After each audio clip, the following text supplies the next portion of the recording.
Once the system actually started functioning effectively and many of the initial major problems were overcome, people started becoming excited about their lives again and also about the future of their country.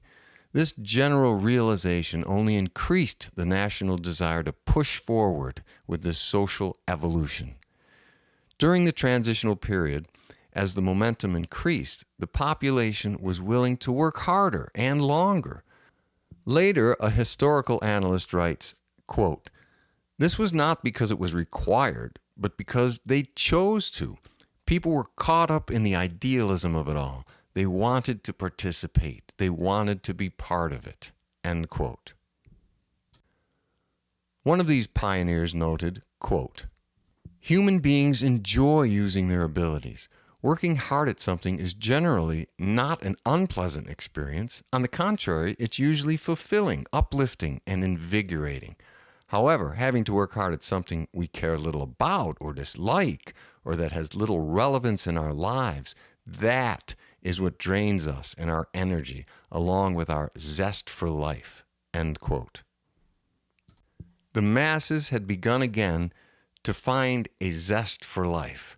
They were effecting an unheard of social transformation.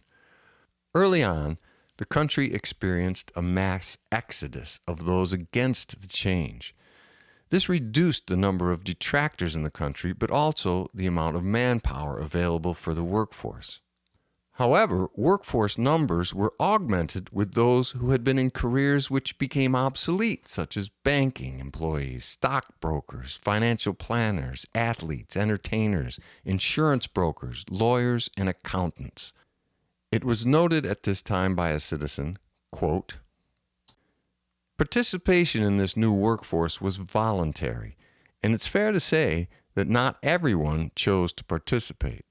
There were still detractors, those who didn't agree with the cooperatist movement. There were others who were not particularly committed and who only did as little as they could get away with, not equally pulling their own weight. This caused a great deal of resentment toward these non-participants. The administration and its leaders preached tolerance for those who chose not to participate and encouraged us to simply carry on without them." End quote. In another public address, Prime Minister Klaus appealed to the populace. Quote, "If this system is to work, then it must work for everyone, even those who choose not to join in and do their share. Forced participation is not what this system is all about. In fact, it stands directly against that idea. We must hold firm to this. Freedom of choice is what this system is all about. And what makes it work, what makes it possible, is voluntary participation, a willingness to chip in and do one's part so we can all share equally in the benefits. Be concerned with what you contribute, not your neighbor. If your neighbor chooses to do nothing, then I urge you to protest only by continuing to serve as an example by your participation. I caution you against persecuting those who freely choose not to participate, whatever their reasons are. This, I assure you, is the principle on which we will succeed or fail. We must not let these individuals dampen our resolve, but rather we must surge ahead without disdain or bitterness towards them. Be confident that their inactivity will not make a difference and will not hinder our progress, because the overwhelming majority of us will stand together and work together and feel a satisfaction in our contribution, claiming equal responsibility for this historic achievement. Be clear. It is not that in cooperatism there will be no disagreements, arguments, personality conflicts, resentments, and all the petty little things human nature is well versed in. It's not that some people won't walk off the job because of some unresolved conflict. It's not that everyone will always pitch in and do their fair share. There may be plenty who demonstrate an irreconcilable objection, and there will certainly be those who are irresponsible and lazy and yet enjoy the benefits. There will be freeloaders. These individuals must be allowed their freedom. There will be no formal penalties for this. They will not be denied food. The power and water to their dwellings will not be cut off. They will enjoy the same liberties and benefits as everyone else. However, socially, they will ostracize themselves. They won't be part of the solutions. They won't be part of the accomplishments. They won't be part of the transition. They won't be part of the camaraderie. They won't be part of the social bonding that is taking place all around them. However, they will still be part of the freedom. And because of this, cooperatism's true success and triumph will be realized and secured.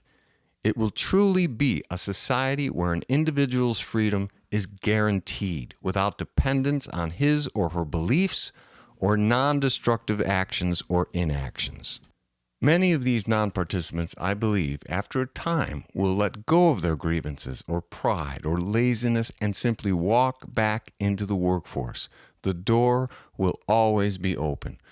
For those who feel strong personality conflicts, they always have the option to move to a new locale or join a different segment or both without penalty. So my fellow cooperatists, my fellow Belgians, I strongly urge tolerance in these matters. Anything less is not building the strong, unshakable foundation that is needed to carry this new hope for humanity intact and uncompromised to future generations." End quote. For the most part, this address was effective and quelled most of the backlash directed toward non-participants.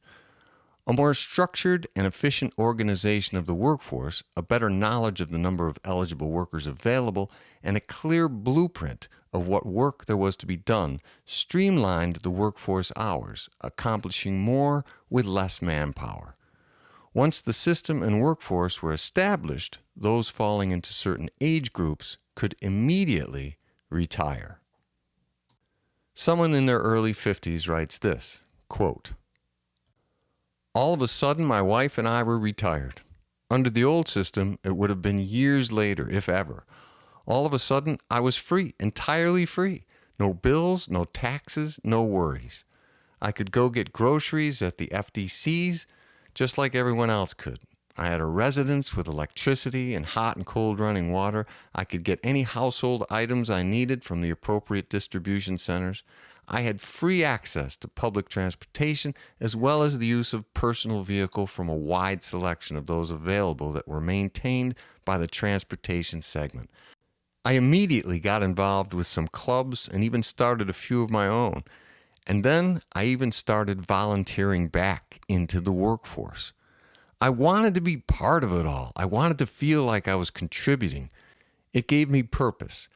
I was feeling guilty about getting everything for free. This new system viewed my years of working in the old system as fulfilling my workforce requirement.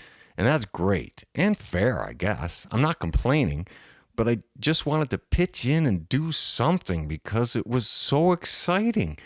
Knowing I didn't have to do it made it so much more enjoyable and easier to do." End quote. Interestingly enough, it was typical of declared retirees. A significant percentage, often after a time, elected to volunteer back into the workforce, at least occasionally, increasing the workforce and allowing for those still in it to work fewer hours per week. This became common. People rotated through a variety of workforce positions and tasks, becoming well-rounded, skillful, and knowledgeable. Society became self-sufficient, self-reliant, and independent. And as a result, the nation grew stronger, more balanced, more internally and psychologically fortified. The workforce management segment and its database of worker statistics was able to effectively redistribute manpower throughout the system, keeping worker supply and demand in balance. And just like in Alpha City, the entire populace had access to it. Everyone could view worker and segment statistics. Great lengths were taken to ensure it was all completely transparent to the population. It could be monitored by the population as a whole. Any favoritism, preferential treatment, or insider advantages would be clearly visible, just as it was in Alpha City. The rotation system periodically assigned new personnel into the workforce management segment, helping to safeguard against any data tampering and system abuse. It was the people who were in control, ensuring fairness and integrity. Workers throughout the country could see where they would be placed and why. A historian and political analyst later writes this, quote, "Individuals were not forced into a role they had proven an aptitude for. They were placed according to openings and preferences on an even keel with the rest of the workforce population. In times of need, aptitude could take priority over preference, but only temporarily. Individuals could, if they chose, object to their rotation. Objections were noted on the database, and anyone was free to comment. In this way, compromises and/or solutions from the entire populace were forthcoming and brought to light many favorable and agreeable resolutions. Adjustments were made if and when necessary. Regardless of these resolutions and adjustments, a worker was always free to simply refuse to participate. However, that refusal became noted on the database and often carried with it a certain social stigma. The non-participant could notate their reason for non-participation, and others could, again, comment with their thoughts, attempting to resolve the dispute. Peer pressure was the dominant force that promoted integrity within the system. It worked off the premise that most people wanted to be fair and to put in their time where needed. And this was indeed the norm. Objections were the exceptions. And that was mostly due to the fact that the system was continually striving to be fair for everyone. Wherever possible, seniority and preference were the determining factors. Individuals were no longer competing. There was no financial or time pressure involved anymore. It truly didn't matter whether or not an individual with less skill in a particular field was doing the task. It no longer mattered if it took them longer than someone else. The only criteria was that the task adequately and efficiently got done. When individuals were allowed to choose by preference as opposed to ability, their enjoyment and desire increased. They felt more fulfilled and enthused, and therefore more involved. And this, more often than not, trumped ability in terms of caring and quality." End quote. We now present an excerpt from an essay written around this time that compares this urgency of living aspect of a money system with cooperativism.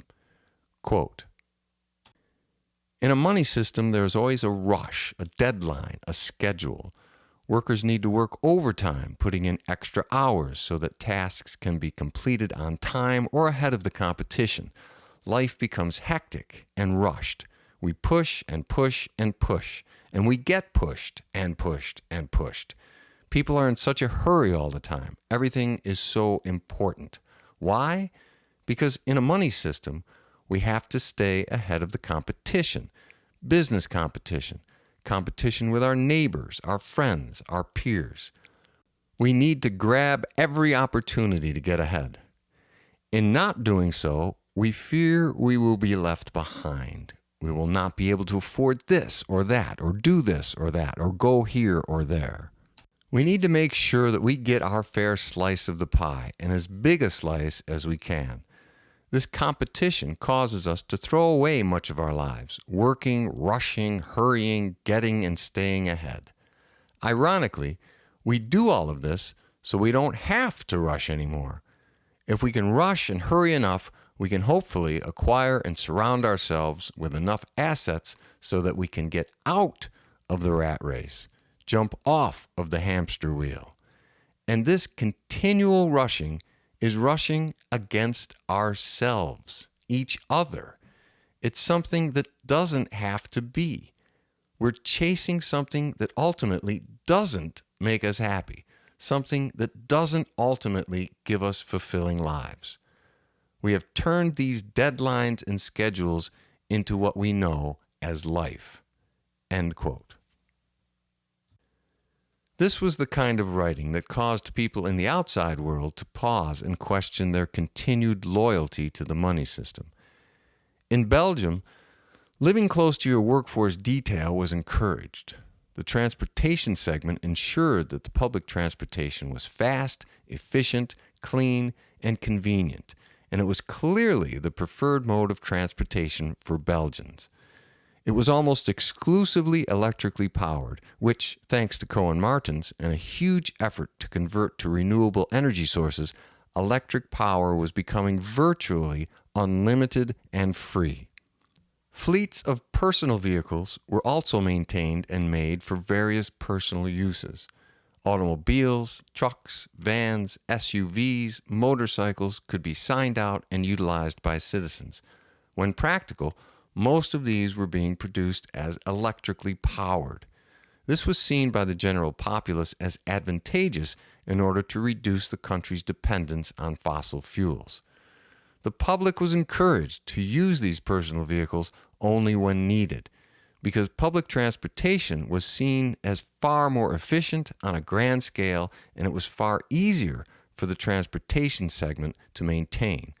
To this end, every effort was made to make the public transportation systems as modern, sleek, comfortable, and pleasant as possible.